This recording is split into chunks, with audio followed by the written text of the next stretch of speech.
My brother betrayed me with my fiancée, and my family still thinks I'm the problem. Hi, my name is Daniel. I'm 29 years old, and I never thought I'd be writing something like this. I've always been the kind of person who keeps to himself, dealing with problems quietly and staying out of drama. But what happened to me, it's made me question everything. I've always been close with my family. I was raised by a single mom after my father passed away when I was just 13. It was just the three of us, me, my mom, and my older brother, Nathan.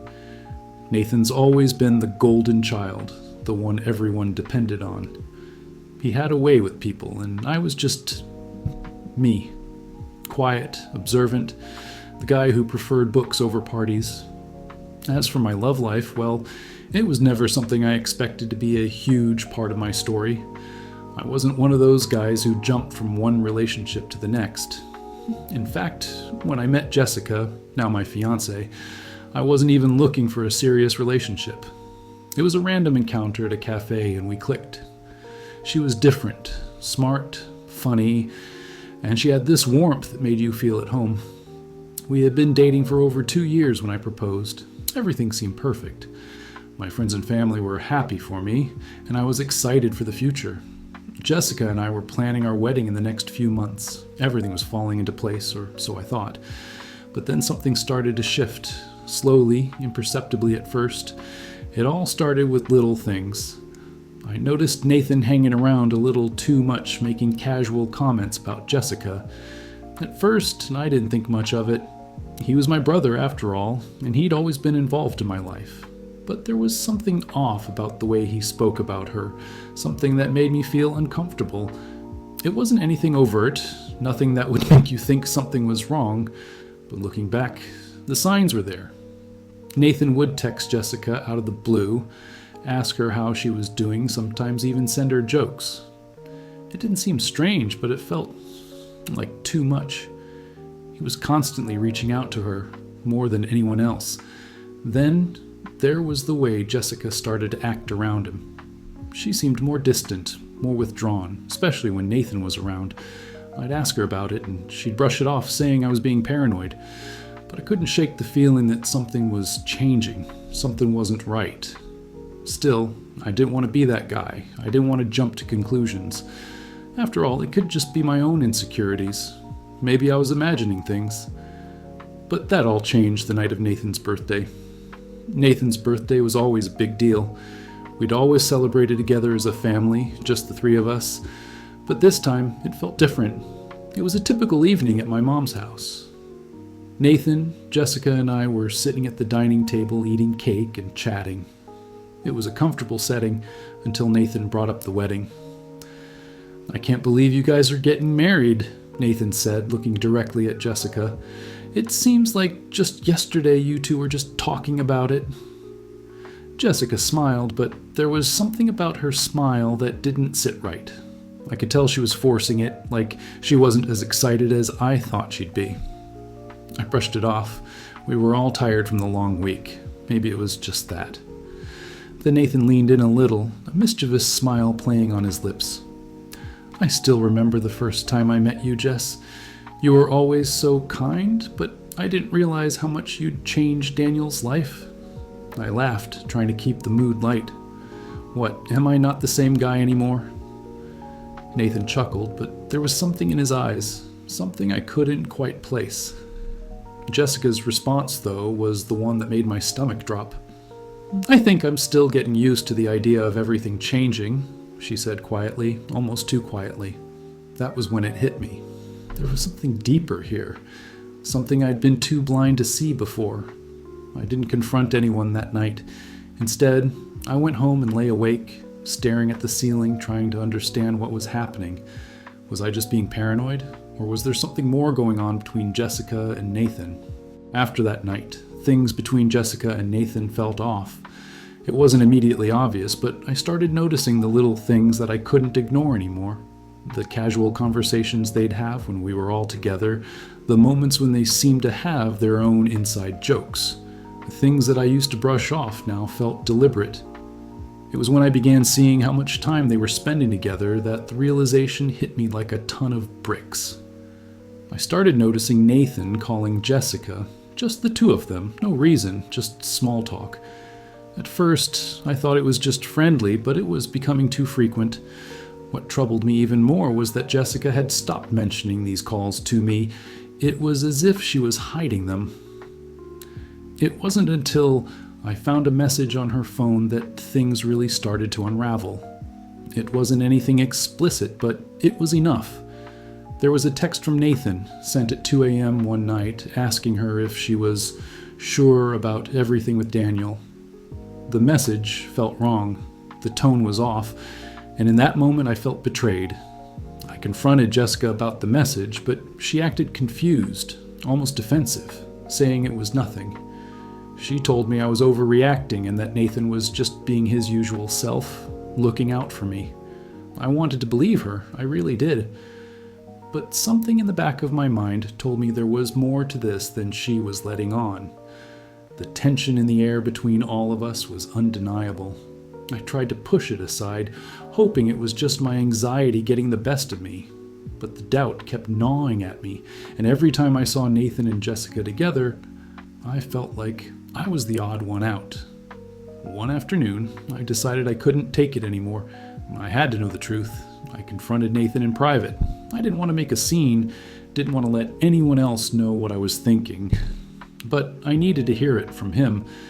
I asked him directly if there was something going on between him and Jessica. His reaction was immediate. He got defensive, denying everything, saying I was imagining things, that I was just insecure. But there was something in his eyes, something that told me he was lying. That was when I knew for sure something wasn't right. I couldn't just let it go.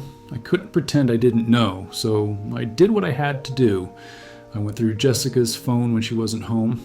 I had no intention of invading her privacy, but at that point I felt I had no other choice. And what I found, well, it confirmed everything I feared.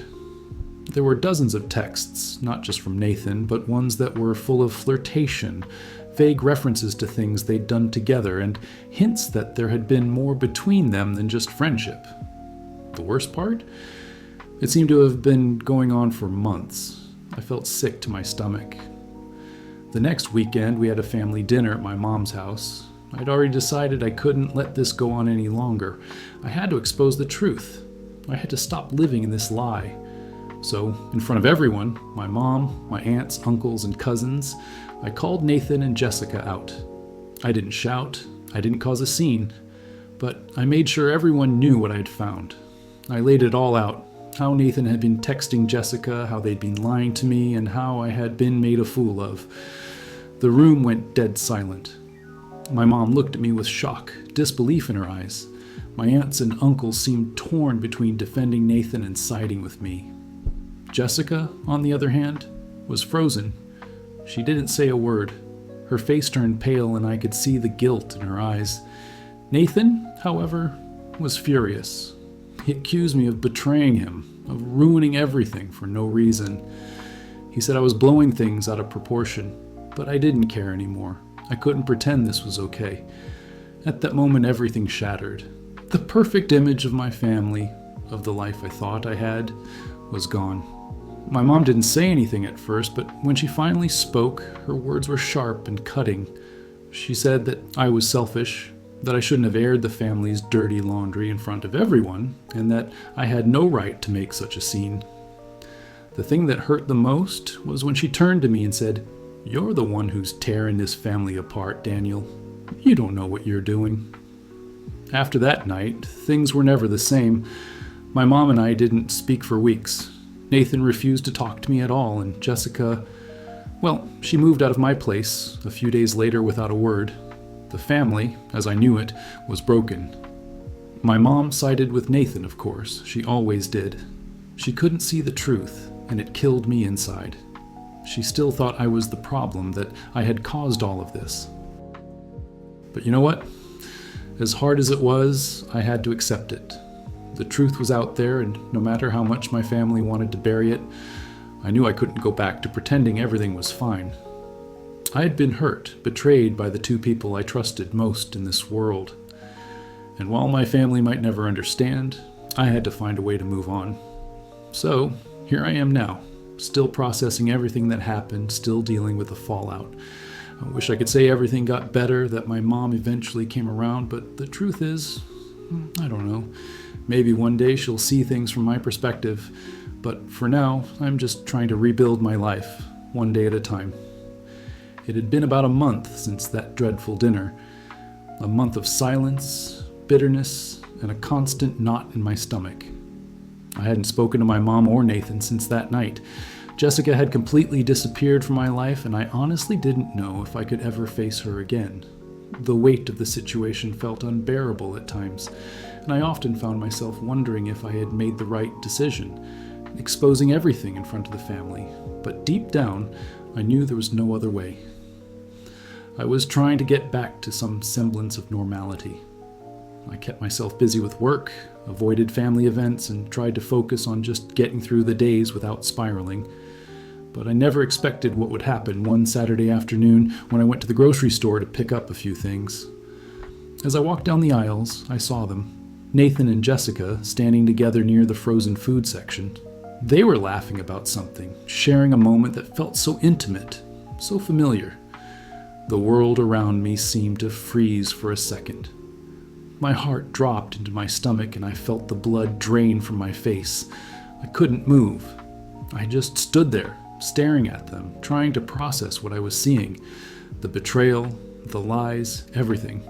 There they were, as if nothing had ever happened, as if my entire world had never been ripped apart. Jessica turned and saw me standing there.